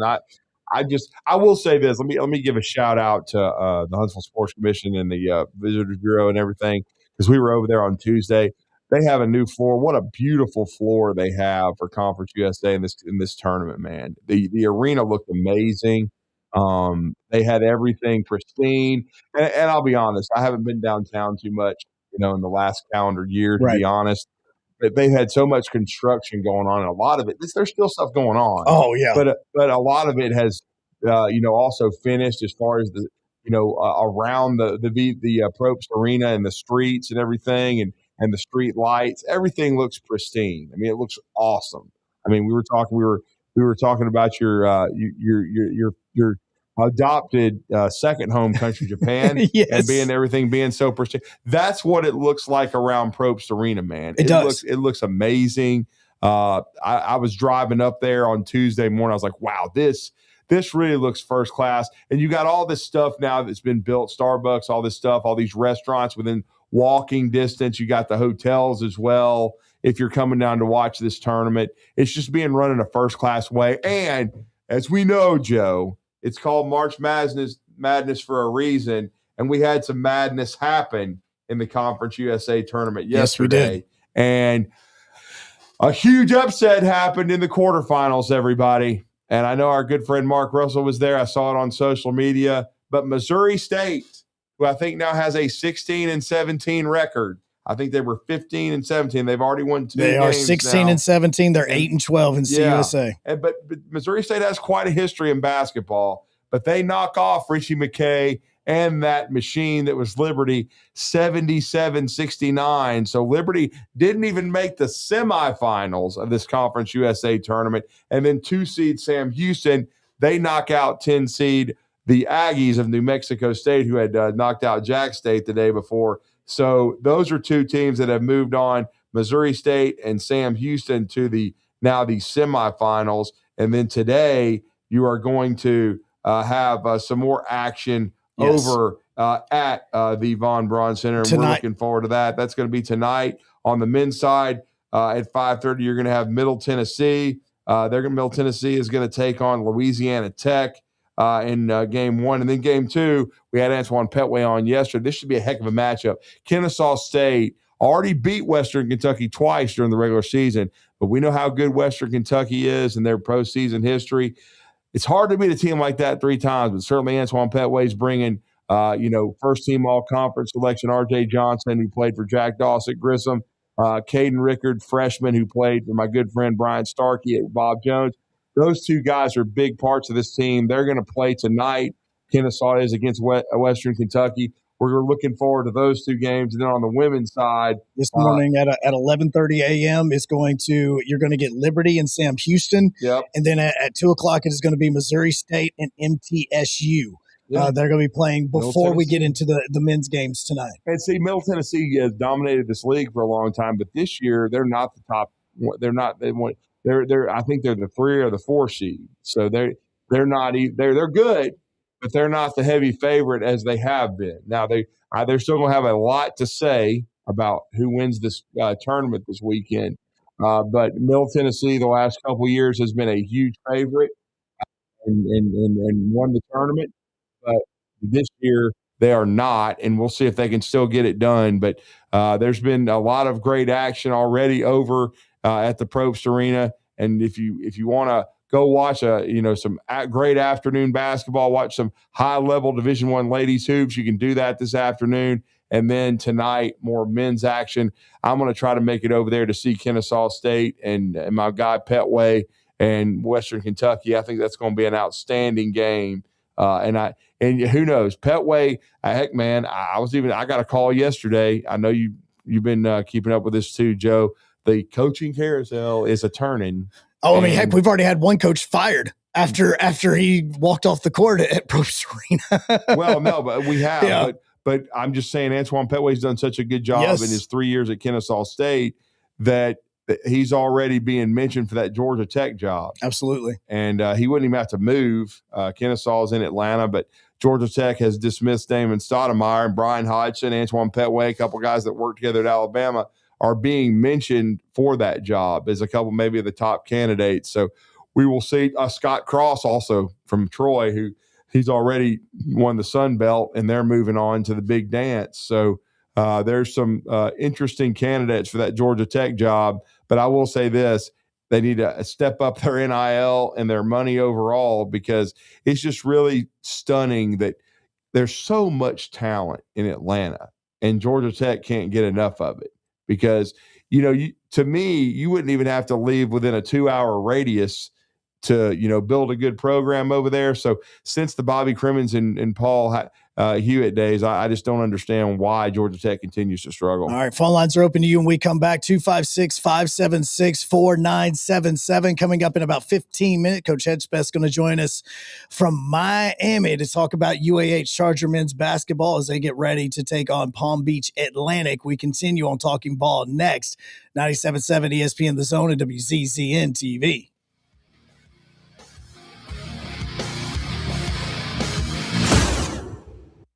You're listening to Talkin Ball on 97.7 ESPN The Zone. When you're craving a juicy, made-to-order burger with all your favorite toppings, it's time to head to Five Guys Burgers and Fries. Fresh, never-frozen, hand-formed patties, crispy, fresh-cut fries, savory hot dogs, and topped off with an ice-cold real milkshake. Five Guys knows what you like. Come and get it in Huntsville on North Parkway and on Enterprise, and in Madison on Moonshot Drive and Highway 72. Order online at fiveguys.com or just walk in. Five Guys. Perfection every time. Bryan Bellamy State Farm Insurance, located in the Rosie's Shopping Plaza, strives to help customers find the best auto insurance, home insurance, life insurance, and more. No matter where you are in life, Bryan Bellamy State Farm Insurance is here to help you find your best insurance and retirement needs. You can find them on the web at BryanBellamyAgency.com or call them at 256-539-7530. Bryan Bellamy State Farm Insurance is a proud supporter of UAH Athletics and reminds everyone to go Chargers. Bryan Bellamy State Farm, here to help life go right. These days, saving time is important, and saving money is even more so. That's where Eagle Masonry and Insulation comes in. Over the years, Eagle has expanded their services to meet the needs of folks like you in our area. If you need masonry, brick, stone, or block work, Eagle should be your first call. They can even help if your property needs grading, erosion control, and Eagle can handle dirt haul-off. Call Eagle Masonry and Insulation today at 256-755-1556. Eagle saves you time, and Eagle saves you money. You invest in your customers with your heart, soul, and skill. Well, it's time to invest in yourself with the next generation Cat 255 compact track loaders from Thompson Tractor. After all, those who give their best deserve the best, and this machine has it all. With features that include a more powerful engine, tri-axle truck loading capabilities, a spacious cab, and a smooth ride for all-day comfort. Thompson Tractor knows how much value you place on your customer satisfaction. It's how you build your business. It's also how we build ours. Since 1957, hardworking folks like you have counted on Thompson to provide the absolute best lineup of equipment in the industry, all backed by a customer service and product support team that time and again have proven to be second to none. It's all about maintaining peak performance. Always has been, always will be. Visit ThompsonTractor.com for details. Thompson Tractor, we're here for you. Truck Month is on at Woody Anderson Ford. Right now, save $13,000 on 25 F-150, $9,500 on 25 Super Duty, and $5,000 on 25 Maverick. Get financing as low as 0% for 60 months, plus $1,000 bonus cash on select models. 25 Lightning, F-150, or Super Duty, 0 down payment and 0 payments for 90 days. All incentives applied, all MSRP with approved credit. Offers in 3/31/26. Call 539-9441 for complete details. Nobody does Truck Month like Woody Anderson Ford. March Madness. Best sporting event on earth. Better than the Super Bowl, World Series. Better than the World Cup. Missed free throws. That's what kills you. 97.7 ESPN The Zone.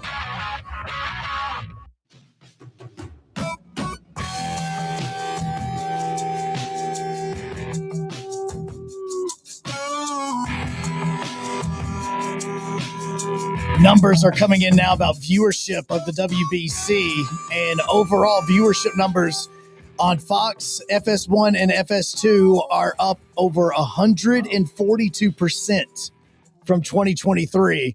And USA and Great Britain so far has been the most watched non-final WBC event in history, with viewership doubling what it was the previous WBC, 101% higher than what it was 3 years ago. It's not the debacle against Italy.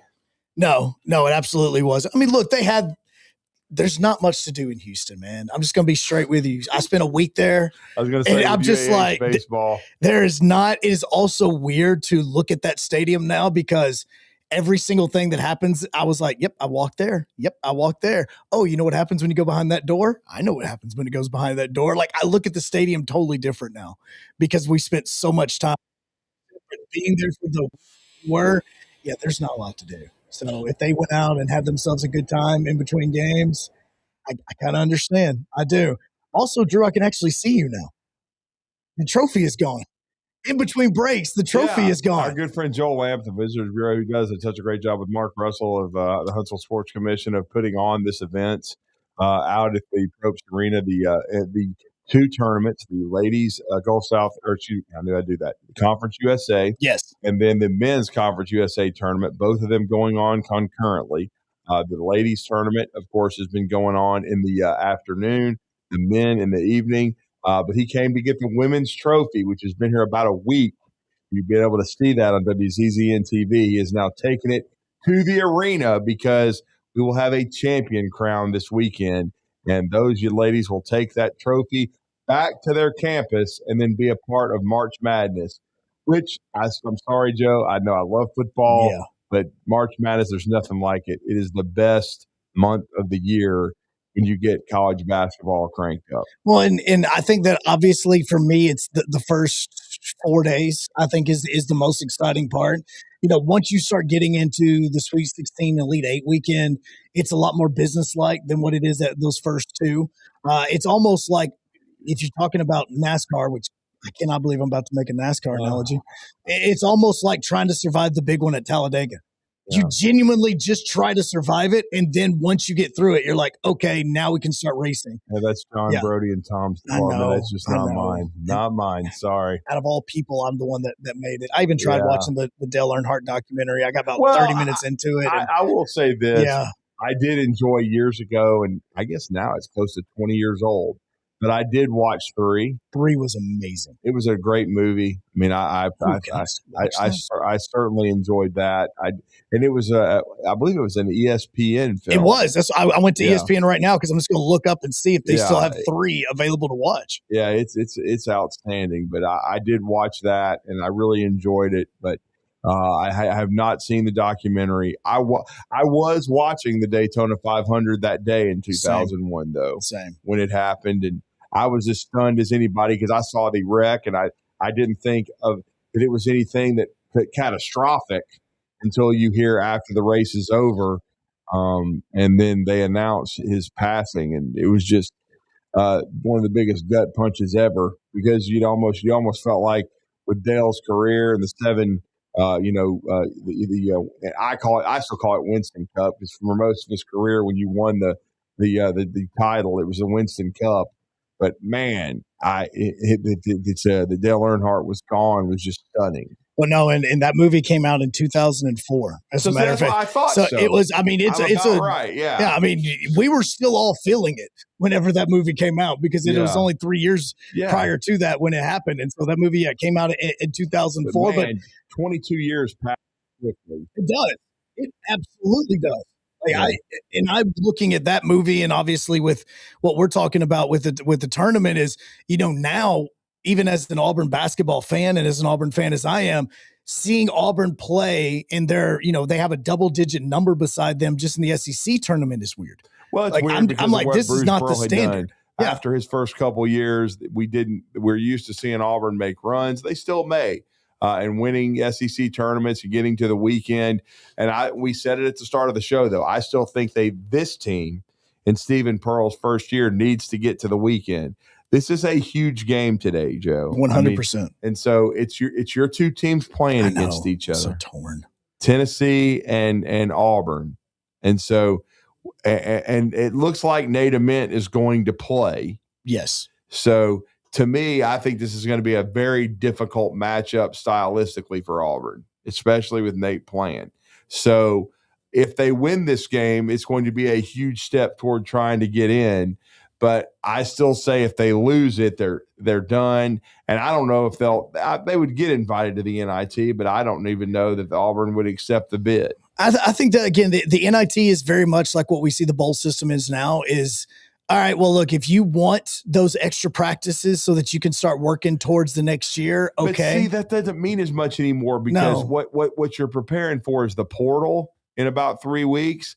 And Auburn is also, and we're going to talk to Bryan Mathews about that at 9:00, looking for a general manager that everybody's expecting to be named within the next week and a half or so. Well, and that's the other part is, we talk about it just like with the WBC. Yeah. A lot of these games that are being played by these teams like the Czech and like even some Japanese players, as well as what you're looking for from Italy, from the Dominican Republic, Venezuela, like these guys that are not your Ronald Acuna Juniors, this is an audition for them. Yeah. Like every single game is an audition. This is how a lot of Americans learn about these Japanese players because they go, oh, wait a second. If you have a Japanese player that performs well over the course of the next week in America, it will do way more for their potential of being posted and coming to America than anything they do in the MPB. Like I joke with John because he knows who my boy is on the Hanshin Tigers and Teriyaki Sato. Yeah. He got the game-winning hit in game 2 for Japan. It was a double down the left field line that scored 2 that eventually was the 2 winning runs. And nobody knows about that because the game started at 4 a.m. He does this against the Dominican, against USA, or hits a bomb. Everybody's going, okay, hold up. Who is this guy? Let's learn about him. Let's bring him over to America. Same thing's happening in these NIT games. Hold up. He had a really good NIT. If he enters the portal, we may want to give him a look. It's all an audition now. That's what every bit of it is.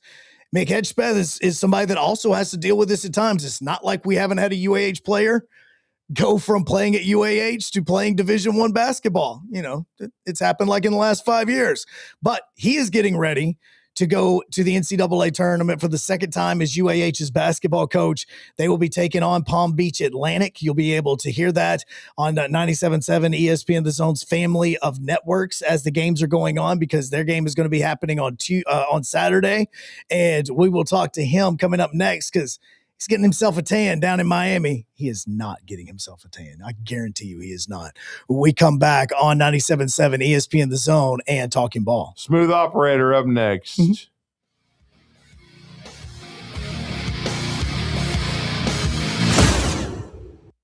You're listening to Talkin Ball on 97.7 ESPN, the Zone.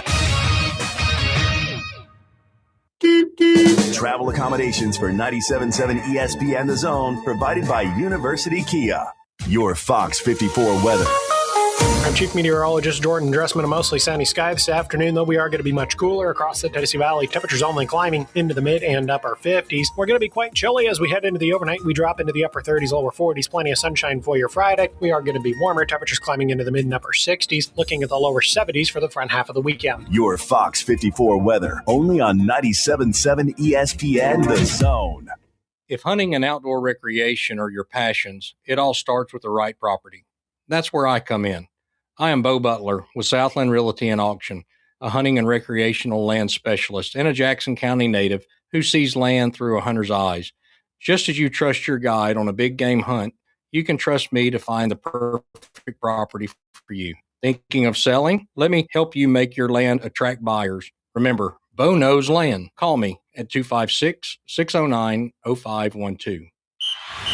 What's better than 2 end-zone sports bars? 3 end-zone sports bars. And we have you covered with our original location on University across from Red Lobster, in Jones Valley on Cecil Ashburn near Carl T. Jones, and our newest location in the Midtown District on McMurtry Drive opposite the Target Plaza. All locations feature the NFL Sunday Ticket, Tuesday half-price burgers, and Wednesday $1 jumbo wings all day long. You're never far from the end zone. End Zone Sports Bar. In the market for a new or used car? Look no further than Hyundai of Decatur. With a large inventory of new, used, and certified pre-owned Hyundai models, Greenway Hyundai of Decatur is here to service all of your Hyundai needs. Come visit our exceptional service department as well. With state-of-the-art facilities and a caring team of automotive professionals waiting to service your vehicle, make Hyundai of Decatur your #1 choice for all your automotive needs. Give them a call today at 256-274-0279 or visit them online at greenwayhyundaiofdecatur.com. SportsMed is the official team physicians of the Rocket City Trash Pandas. And if the pros trust SportsMed, you can too.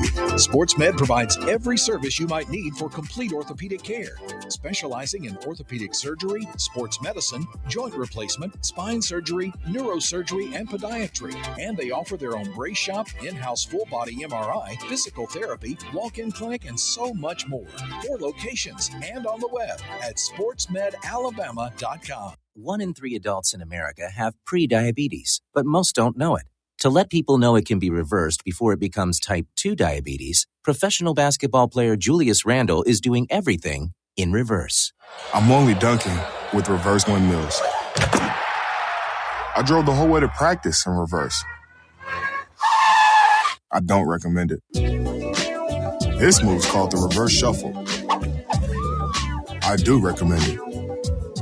And it took me months to learn how to speak in reverse, like this.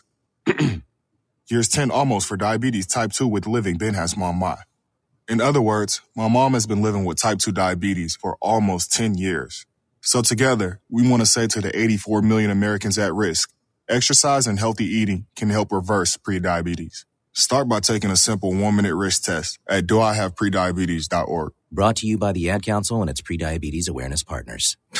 Bet he can't say that in reverse. The Drive with Wes Neighbors and Steve Moulton. Weekdays from 5 to 7 p.m. Only on 97.7 ESPN The Zone. No need to ask, he's a smooth operator. Smooth operator. That he is. All 6'10" of him.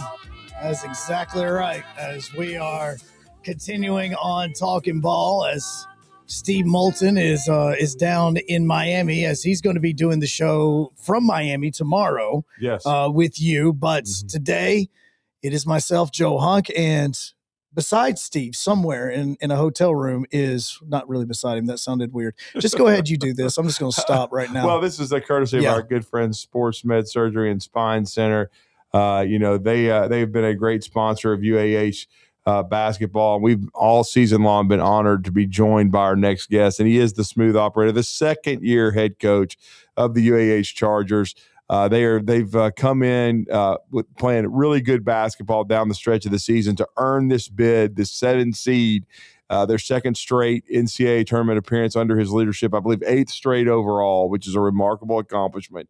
And again, this has been not an easy process because you had such a great team last year, and this is largely a new roster, and guys that returned like a Matt Thurman are in new roles, and they've had injuries, but they've overcome all of it. All that matters now is everybody is 0-0, and they are playing in March Madness, and they will be taking the floor on Saturday, and it's going to be a high-level game, and it's a great opportunity for the UAH Chargers.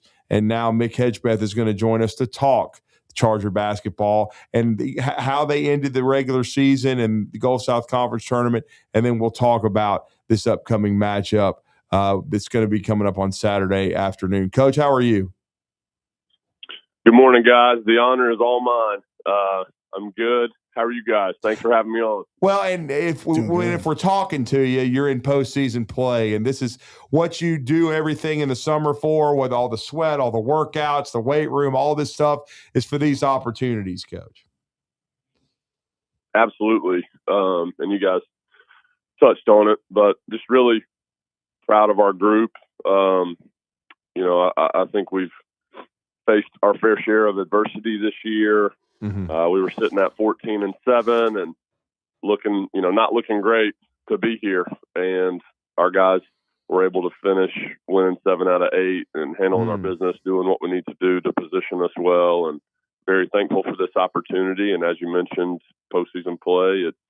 It's a new season. We know we're going to play a really good team, and that's the case anytime you're in the NCAA tournament. But we're thankful to be here, and we're excited about the opportunity. And it turns out, Coach, I was there. I saw you guys beat West Alabama 70-64, and also Valdosta. You guys played very well, 110-95.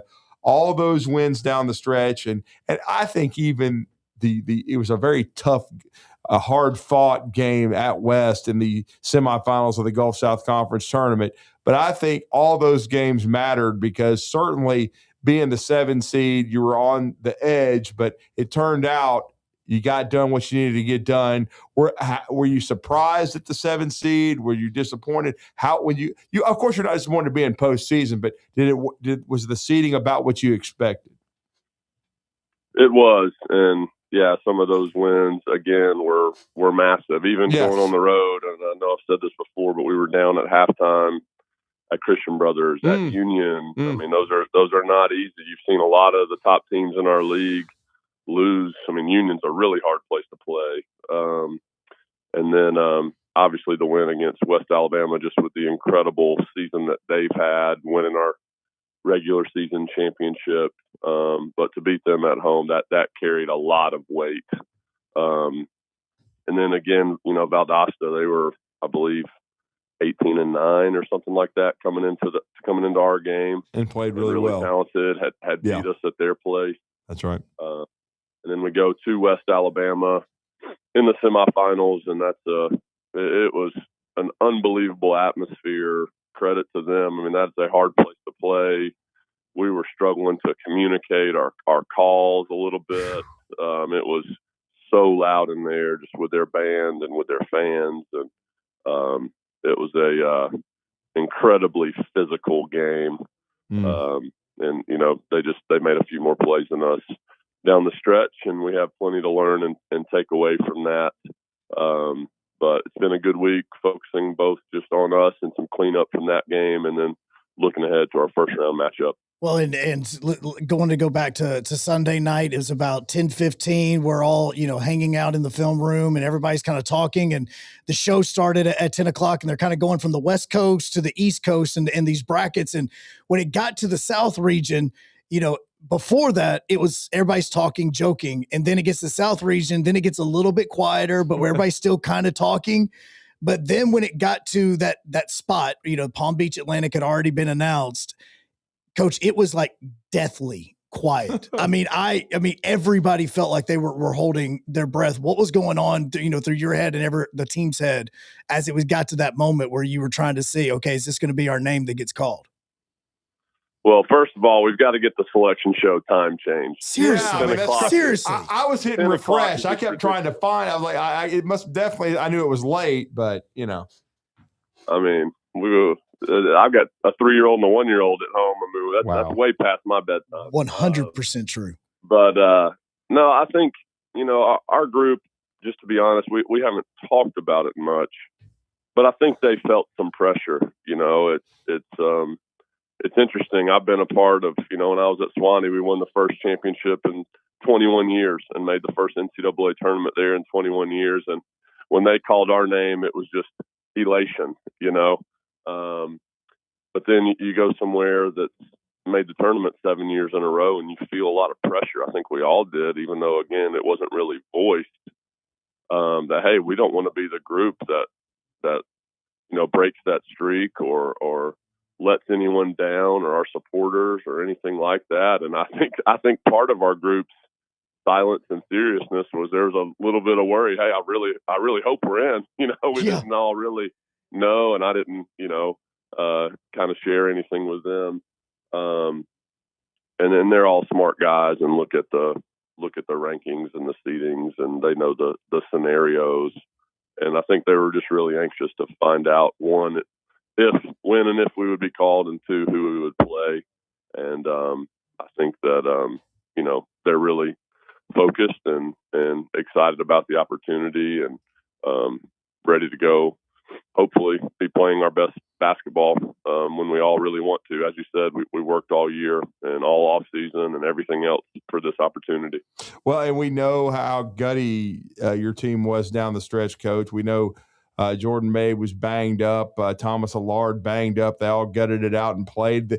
This week and this break that you've been able to kind of recharge and prepare, I would think this came at a great time. Absolutely. Yeah, those two in particular, along with some other guys, Quentin Tolles kind of tweaked his ankle against Valdosta. We had several guys playing well below 100% at West Alabama, but just about every team has some of that this time of year. I'm sure they did as well. And, it was nice just to take a few days off, kind of recharge, get some recovery, get in the training room. And those guys still aren't maybe at quite 100%, but they're a lot closer than where they were. Well, and you were talking about some of the injuries as well. And at the exact same time, somebody like, Canu, who didn't have the best game in the final game of the regular season, came out literally on fire in that first game in the GSC inside of Spraggins. Like guys like him that were stepping up, even coming off the bench in a role that's kind of changed for him throughout the season. Yeah, I think we've had a lot of that all year. No matter who it's been off the bench. I mean, a number of those guys have had big games. Preston Parker's had big games off the bench. When Bryce Mason was coming off the bench, he had several big games. Raven Turner's had some big games. Trey Hamilton's come in and made some threes in bunches, numerous games. And then obviously, Canute, coming in, giving us a huge lift against Valdosta. And he made some big threes down the stretch at West Alabama as well to kind of keep us in the game there late. So very proud of him, and we know that we'll need a cumulative effort from everybody just to give ourselves a chance against a really talented Palm Beach Atlantic team. Well, see, that's a perfect segue because I was going to ask you, Coach. I mean, I was picking Steve Moulton's brain a little bit, and he told me about Palm Beach Atlantic and the Sailfish, and I know they've had some success against Nova. We know the history with Nova and UAH. You guys have had some battles and some wars. You're playing once again in the Shark Tank at Nova as they host. But tell us a little bit about the Sailfish. Sounds like they're having a special year. Definitely. I know their head coach, Cole Rose.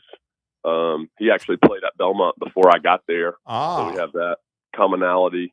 And then he transferred to Lee and spent a number of years at Lee in different roles there for different head coaches, and has gone down to PBA and just continued to build the program. And he's done a fantastic job.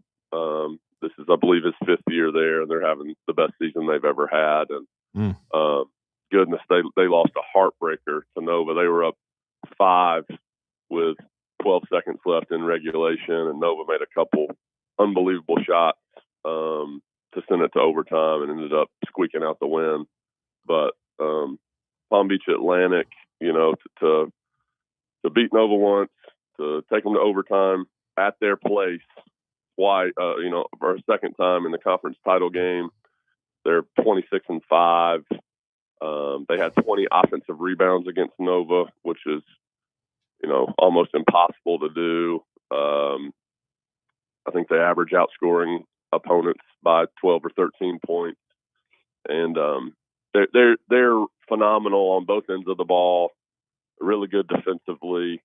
And then offensively, that they have 3 guys led by number 2, Preston Legasic, who he's averaging 19 points a game.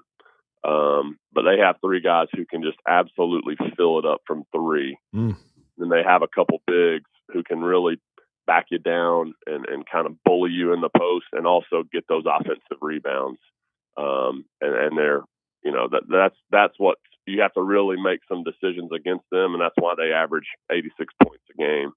And then they're just watching them. They're really connected. They play really hard. They're really physical. So we know that, again, it'll be a great challenge. Well, no, and Coach, so as you're getting ready for that, at the same time, is it kind of feel like you're getting used to having to travel to Nova? I mean, are you guys staying in the same hotel? Like, how does this go? Because I mean, this is now going to be the third trip that you guys have made in basically 365 days. Yeah. I was talking to our staff about that third trip in a year. The NCAA does assign the hotels. This is actually, we're in a new hotel in a different part of town this year. So that's kind of refreshing. But I mean, especially coming down here to start the year with the crossover, I mean, it should not be anything new to our team. There should be a lot of familiarity. And then our returners, they've been down here so many years in a row, that hopefully that is, we have a little bit of confidence from that. We've been in the building, we've played, we've gotten plenty of shots up on the basket. It was an incredibly hostile environment playing Nova in here. It was their homecoming. There was probably 2,500 people here. I mean, one of the better environments I've been a part of as a head coach earlier in the season. So just hopefully all those experiences benefit us for this opportunity. And then, Coach, we're talking to Mick Hedgepeth, head basketball coach of the UAH Chargers, who are in their 8th straight men's regional, and they will take on Palm Beach Atlantic, as we said, 1:30 Central Time on Saturday, and this will be on the Charger Zone and Talk Radio, as we will also have on 97.7 The Zone. We're going to be continuing to carry the SEC tournament, but on Talk Radio and on the Charger Zone, you can watch the SEC tournament and listen to the UAH Chargers as they try to go back to the Elite Eight. Coach, you've told us about Palm Beach Atlantic and the Sailfish and how talented they are, but for your group, what's going to be 2 or 3 keys to having a chance to win this game and march on? And if you do march on, you're going to have a very familiar opponent in the in the second round, so to speak. Sure. Well, I think number one, we've got to do a good job taking away threes from those guys that I mentioned. Yeah. They've all taken over 170 threes on the season. And if they get going, that's how they can score 90 or 100 points. And if you give up that many, obviously that makes things incredibly difficult. And then we'll have to keep them off the glass.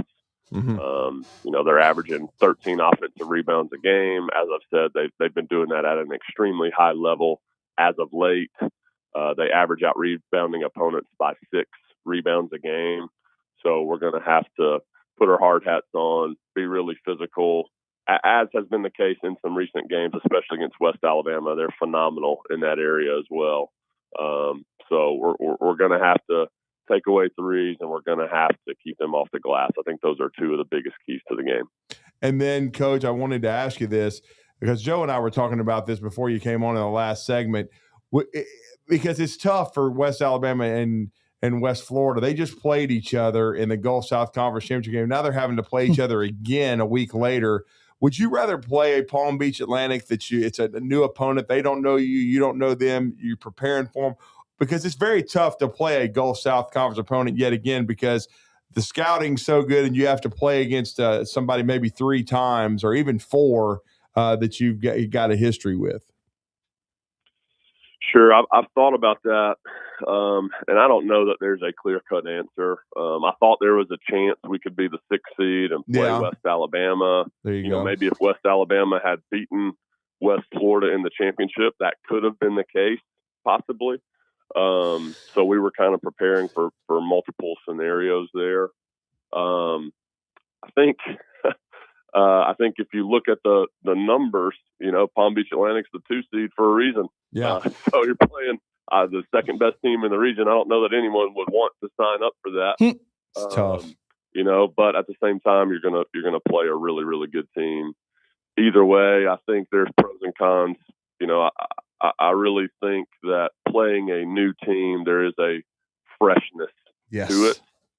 There is a bit of it feels more like the NCAA tournament because it's a new team and that type of just feeling, and it's a new scouting report and something totally different.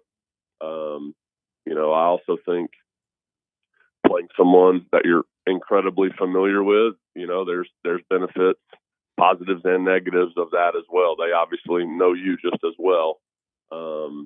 But it's an opportunity to really dive in. You're playing somebody for the third or fourth time, and you may see something or know exactly how they're going to guard something or know exactly how you can gain an advantage here or there. You know what adjustments they're going to make. In some ways, you can be better prepared for those games just because you know their personnel, you know their scheme so much better. But then again, it's just you're playing a team for a third or fourth time. So I think there's pros and cons to both. I don't necessarily have a preference. As I said, we were preparing for both scenarios. Well, we certainly are prepared for this scenario, Coach. and that's Palm Beach, Atlantic, 1:30. Steve Moulton will be on the call. You can hear on the Charter Zone and, of course, Talk Radio 97.7-2. We really look forward to the game and the opportunity for your squad that's well-earned. This has been, quite a season and continuing the strong tradition of UAH men's basketball. We wish you all the luck in the world. We want to thank Sportsmed for making this possible and for you to take the time. And we certainly look forward to the game on Saturday afternoon, Coach. But thank you for joining us live from Miami and the Fort Lauderdale, Florida area. But again, good luck this weekend, and thank you for joining us. Thanks, guys. Thanks so much for the coverage all year. I know Coach Acuff used to say all the time, and still some guys, when we get together with the alums, say this: make the big time where you are. And you guys, just with your coverage, with your support all year, you make us feel big time. So we appreciate you guys, our team, all the teams at UAH. Thank you so much for all your support, all you do for us. And I look forward to talking with you guys again soon. Yes, sir. Thanks, you, Coach. And that is Mick Hedgepeth, the smooth operator. They will be taking the court on Saturday. We hope we're talking to him next week, and they're getting ready for that game on Tuesday. And that's also tell us once again, the women's side, Joe Hunk will be calling those games, and they will be Friday, Saturday, and then Monday. Yes. With the men, it's Saturday, Sunday, Tuesday. It's a little different. But as we know, UAH women will be at home. So yes, they will be sleeping in their own beds. We certainly congratulate them for that. As we need to go on a break and wrap up hour number 2 of this Thursday edition of Talkin Ball. Stay with us here on 97.7 The Zone.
Yeah.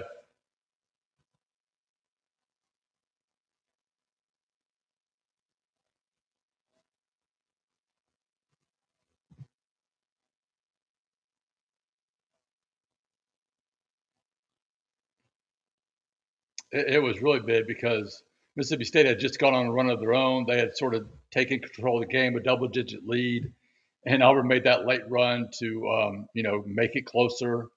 And then they came out and played great in the second half. And I think offensively, Stephen Pearl told his team, I think he was right. Hey,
You know what they're doing.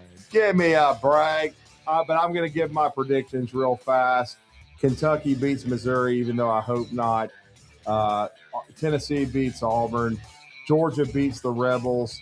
And then Oklahoma, I'm going to call the upset. I love Bucky Ball, but this Oklahoma team's just on a heater. I had them as my sleeper going in. I've got them marching on and getting a chance to play Arkansas on Friday. But it's going to be a really great day of SEC tournament basketball. You can hear it on 97.7 The Zone starting about 11:15.